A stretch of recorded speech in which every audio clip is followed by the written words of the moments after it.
பரம் போலாடுறிய எதுக்கு நித்தம் சாமி வந்து ஏறிடணும் அதுக்காக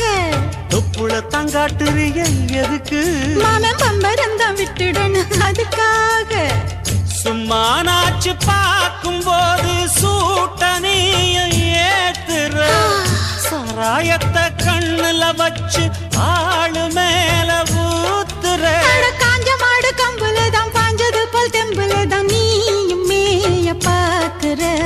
மூட்டை தூக்கும் மாமாய் அழகு மான தூக்கலாமா மாமன் வீரம் என்ன அதத்தான் நானும் பார்க்கலாமா சங்கதி எல்லாம் தெரிஞ்சும் ஏயா சொதப்புற இப்படி சங்கதி எல்லாம் தெரிஞ்சும் ஏயா சொதப்புற இப்படி சொர்க்க வாசல் கதவு உனக்கு